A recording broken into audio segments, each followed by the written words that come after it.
আলাইকুম। আমি নাইমুর মোর্শেদ নীরব, স্বাগতম জানাচ্ছি আমাদের চ্যানেলে। এবং গত ভিডিওগুলোতে আমরা সিআরপিসি সম্পর্কে আলোচনা শুরু করেছিলাম, তো তারই ভিত্তিতে আমরা আমাদের আলোচনা সামনে এগিয়ে নিয়ে যাব। গত ভিডিওগুলোতে আমরা সিআরপিসির আমলে গ্রহণ সম্পর্কে এবং সিআরপিসি বিচারিক স্তরগুলো সম্পর্কে, ম্যাজিস্ট্রেট কোর্টের বিচারিক স্টেজ, ট্রায়াল কোর্টের সেশন কোর্টের বিচারিক স্টেজ, এগুলো সম্পর্কে আলোচনা করেছিলাম। সামারি ট্রায়াল বা সংক্ষিপ্ত পদ্ধতিতে যে বিচারিক ব্যবস্থাপনা রয়েছে সেগুলো সম্পর্কে আমরা আলোচনা করেছিলাম। আপনারা চাইলে ভিডিওগুলো দেখে আসতে পারেন। এবং সেই গতানুগতিক ভিডিওগুলোর প্রেক্ষিতে আমরা সামনের টপিকগুলোর দিকে এগিয়ে যাব। তো আমরা আজকে যে বিষয়গুলো নিয়ে আলোচনা করব সেটা হচ্ছে সিআরপিসির মামলা পূর্ববর্তী কিছু স্তর সম্পর্কে। শুরুতে আমরা যেমন মামলা আমলে গ্রহণটা সম্পর্কে আলোচনা করেছিলাম, তো আমলে গ্রহণের যে ভিত্তিগুলো ছিল আমাদের, যেগুলো আমরা শুরুর ভিডিওতে প্রথম ভিডিওতে দেখেছিলাম, সিআরপিসিতে 190 ধারায় যে ভিত্তিগুলো ছিল সেটা হচ্ছে আমরা পুলিশ রিপোর্টের ভিত্তিতে বা নালিশের ভিত্তিতে বা ব্যক্তিগত যে ম্যাজিস্ট্রেট তার নিজস্ব ব্যক্তিগত জ্ঞানের ভিত্তিতে চাইলে মামলা আমলে নিতে পারে। তো এখানে পুলিশ এবং নালিশি যেসব বিষয়বস্তু রয়েছে এগুলো সম্পর্কে আমরা এখন সামনে আলোচনা করব। তো মামলার পূর্ববর্তী যে স্টেজগুলো রয়েছে সেখানে কি কি ব্যবস্থা থাকতে পারে এবং কি কি ধরনের বিষয়বস্তু রয়েছে বা বিষয়ধারা রয়েছে সেসব সম্পর্কে আজকে আমরা আলোচনা করব। তো মামলা আমলের গ্রহণের যে ভিত্তি রয়েছে, যার মধ্যে পুলিশ রিপোর্টের একটি বিষয় রয়েছে, তো এটি অ্যাকচুয়ালি গঠিত হয় বা সংগঠিত হয় মামলার পূর্ববর্তী স্তরে, মানে মামলাটা গঠিত হওয়ার তার পূর্বে। তো সেক্ষেত্রে মামলার পূর্বে যেটা রয়েছে সেখানে এফআইআর হতে পারে, জিডি হতে পারে, সিআর কেস যেটি রয়েছে, যেটি আর কি নালিশ বলা হয়, নালিশের প্রেক্ষিতে গঠিত। তো এগুলোর দ্বারা মামলার যখন একটা স্টেজ স্টার্ট হয়, তারপরে 190 ধারার ভিত্তিতে মামলাটি ম্যাজিস্ট্রেট কোর্ট আমলে গ্রহণ করেন। তো আমরা আজকে যেটা আলোচনা করব সেটা হচ্ছে এফআইআর এবং জিডি সম্পর্কে। তো এফআইআর যে বিষয়টি রয়েছে, এফআইআরটি অ্যাকচুয়ালি হচ্ছে এটার ফুল অ্যাব্রিভিয়েশনটা হলো যে ফার্স্ট ইনফরমেশন রিপোর্ট, যেটার অর্থ হচ্ছে প্রাথমিক তথ্য বিবরণী বাংলাতে যেটাকে বলা হয়। এবং সিআরপিসিতে এফআইআর সম্পর্কে কোথাও বলা নেই, বা সিআরপিসিতে এফআইআর ওয়ার্ডটি কোথাও উল্লেখ করা নেই।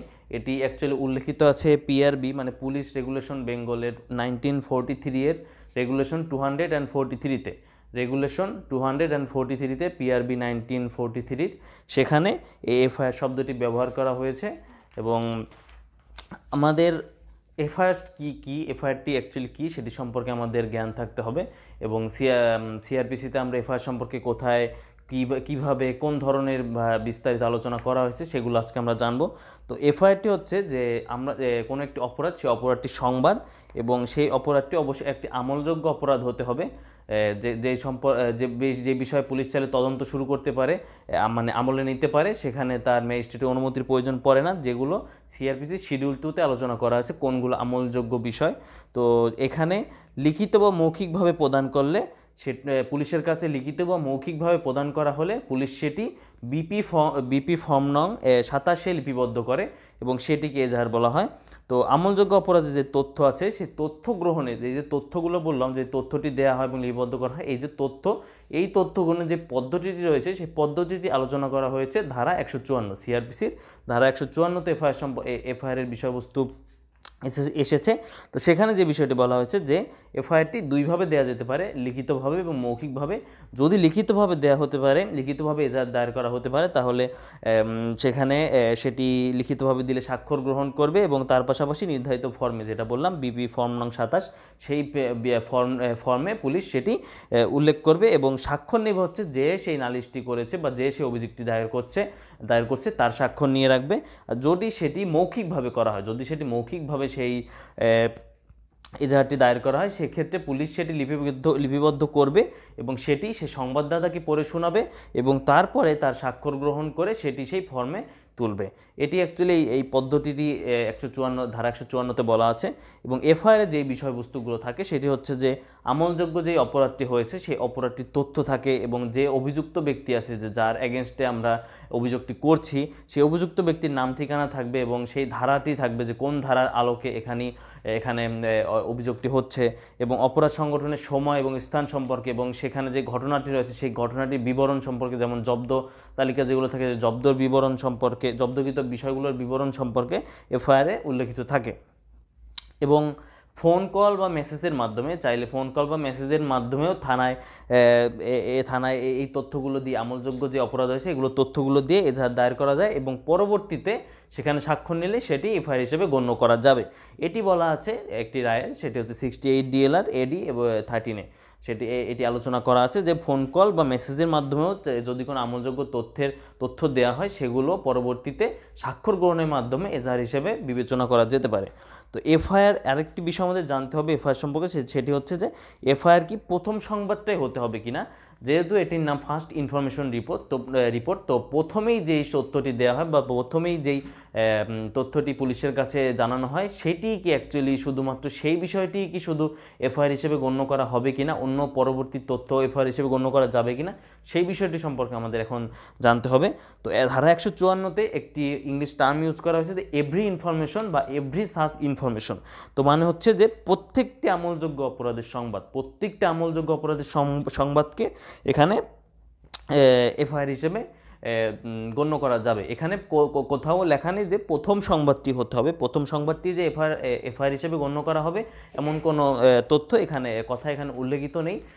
যেমন একটি মামলার রায় রয়েছে যে 53 DLR AD 102-তে একটি রায় রয়েছে যে সেখানে একটি কাহিনী ছিল, আসিয়া নামক একজন মহিলার কাহিনী। সেখানে পুলিশের কাছে প্রথমে তথ্য দেওয়া হয় যে সে আত্মহত্যা করেছে, তখন একটি ইউডি কেসের বিষয় উল্লেখিত হয়, এগুলো সময় পরবর্তী আলোচনা করবে ইউডি কেস সম্পর্কে। তো পুলিশের কাছে তথ্য দেওয়া যে সে আত্মহত্যা করেছে, সেই বিষয়টির ভিত্তিতে পুলিশ একটি এফআইআর গঠন করে এবং পরবর্তীতে পুলিশ তদন্ত করে দেখতে পান যে এই বিষয়টি মিথ্যা এবং তার যে শ্বশুরবাড়ির লোকজন ছিল তারাই তাকে গলায় রশি দিয়ে হত্যা করে। এবং পরে যখন পুলিশেরা তদন্ত করে যখন অ্যাকুরেট বা সঠিক ইনফরমেশনটি জানতে পারে তখন তারা সেই সঠিক ইনফরমেশনের ভিত্তিতে এফআইআরটি গঠিত করে। তো আমরা এটি থেকে যেটা বুঝতে পারলাম যে প্রথম যেই এখানে তথ্যটি পাওয়া হয়েছে সেটি অস্পষ্ট ছিল এবং মিথ্যা ছিল। তো এখানে যদি কোনো তথ্য দ্বারা যদি কোনো সংবাদ যদি দেয়া হয় সেটি যদি ভুল বা অস্পষ্ট বা মিথ্যা হয়ে থাকে সেক্ষেত্রে সেটি পরবর্তীতে চেঞ্জ করার মাধ্যমে সঠিক যে তথ্য আছে সেই তথ্যের ভিত্তিতে চাইলে এফআইআরটি গঠন করা যাবে। এরপরে আমাদের যে বিষয়টি জানতে হবে সেটি হচ্ছে এফআইআরটি মৌলিক কোনো সাক্ষ্য কিনা। তার প্রথমে আমাদের জানতে হবে যে মৌলিক সাক্ষ্যটা কি। মৌলিক সাক্ষ্যটা হচ্ছে একমাত্র যেই সাক্ষ্যের উপর ভিত্তি করেই দণ্ড প্রদান করা যায় সেটি হচ্ছে মৌলিক সাক্ষ্য।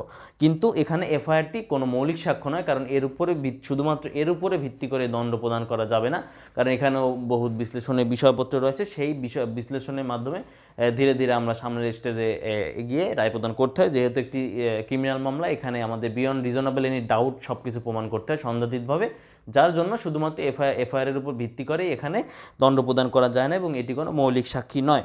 তো এটি রাষ্ট্রপক্ষের জন্য, এফআইআরটি রাষ্ট্রপক্ষের জন্য এভিডেন্স অ্যাক্টের 157 ধারা, যেটা আমরা আমাদের এভিডেন্স অ্যাক্ট যখন আলোচনা করেছি আমাদের এভিডেন্স অ্যাক্ট সম্পর্কে সম্পূর্ণ প্রত্যেকটি সেকশন বেসিস আমাদের আলোচনা করা হয়েছে এভিডেন্স অ্যাক্ট সম্পর্কে।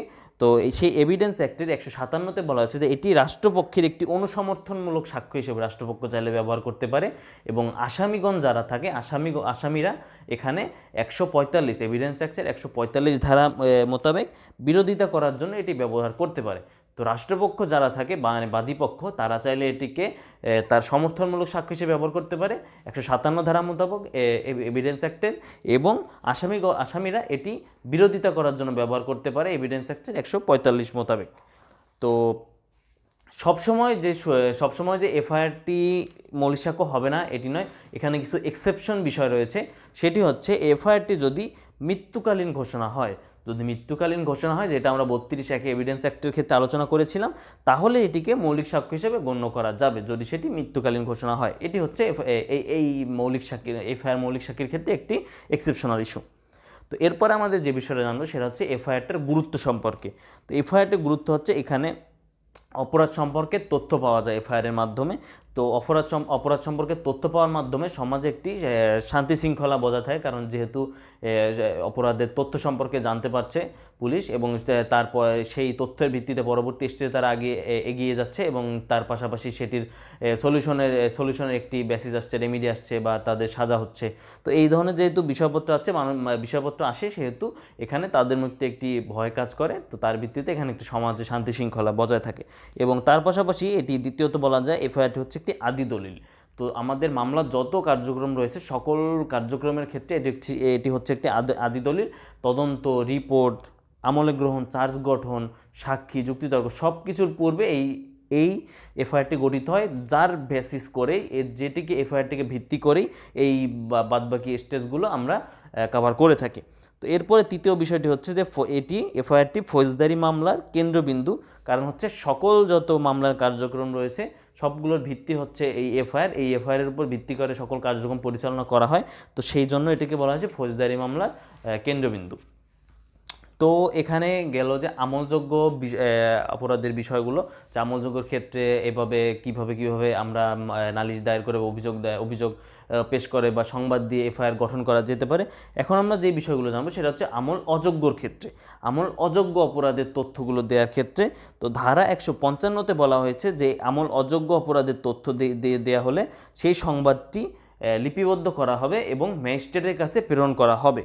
এবং ধারা 155(2)-এ বলা আছে যে এখানে ম্যাজিস্ট্রেটের অনুমোদন লাভ করলে তারপর তদন্ত কার্যক্রম শুরু করতে পারবে। এখানে সরাসরি পুলিশ চাইলে তদন্ত কার্যক্রমটি শুরু করতে পারবে না।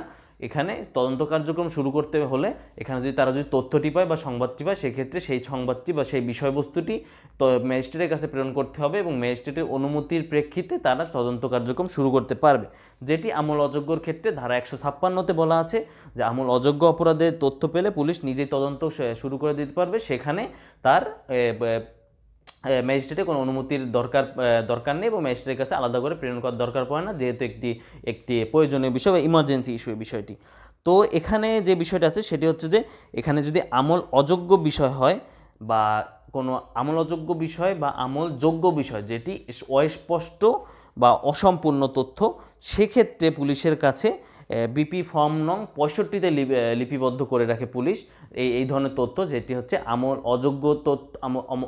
অযোগ্য অপরাধের তথ্য এবং আমলযোগ্য অপরাধ কিন্তু বিষয়টি অস্পষ্ট এবং অসম্পূর্ণ।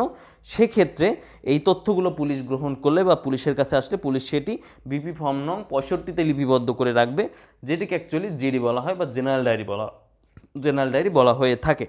তো জেনারেল ডায়েরিতে তদন্ত করে সত্যতা পাওয়া গেলে সেটিকে নন এফআইআর কেস বা নন জিআর কেস বলা হয়ে থাকে এবং আমলযোগ্য অপরাধের ক্ষেত্রে সেটা জিআর কেস বলা হয়ে থাকে।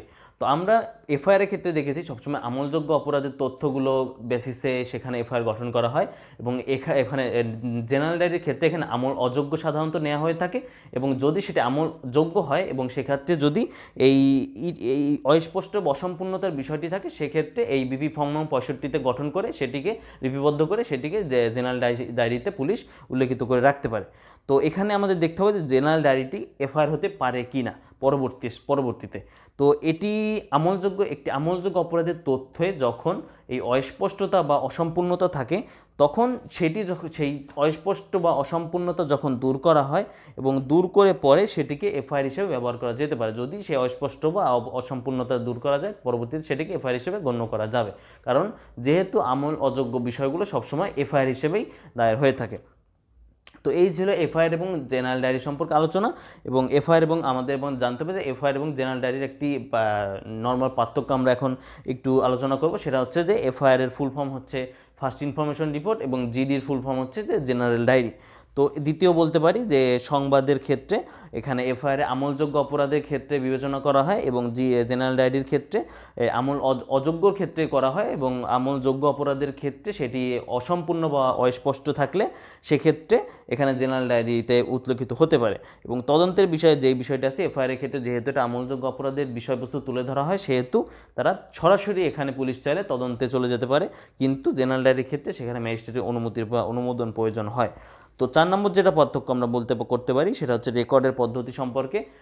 এফআইআরের রেকর্ডের পদ্ধতি সম্পর্কে আমরা ধারা 154-তে আলোচনা করেছি অলরেডি এবং জেনারেল ডায়েরির ক্ষেত্রে যেই এই রেকর্ডের পদ্ধতিটি দেওয়া আছে ধারা 155-তে এই বিষয়টি আমরা আলোচনা করেছি এবং এখানে পঞ্চম যে পার্থক্যটি হয় সেটা হচ্ছে এর ফর্ম নং বিপি ফর্ম নং যেটাই বলেছি, এখানে এফআইআর হচ্ছে 27 নং বিপি ফর্মে লিপিবদ্ধ হয় এবং জেনারেল ডায়েরি 65 নং বিপি ফর্মে লিপিবদ্ধ হয়ে থাকে।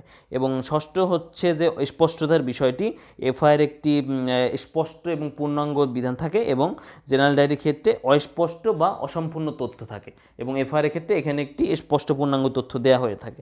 এবং সর্বশেষ আমরা আরেকটি পার্থক্য করতে পারি যে রূপান্তরের ক্ষেত্রে যে এফআইআরটিকে জেনারেল ডায়েরিতে রূপান্তর করা যায় না, কিন্তু জেনারেল ডায়েরিটিকে এফআইআর রূপান্তর করা যেতে পারে, যেটা আমরা একটু আগে আলোচনা করলাম যে কীভাবে রূপান্তর করা যেতে পারে।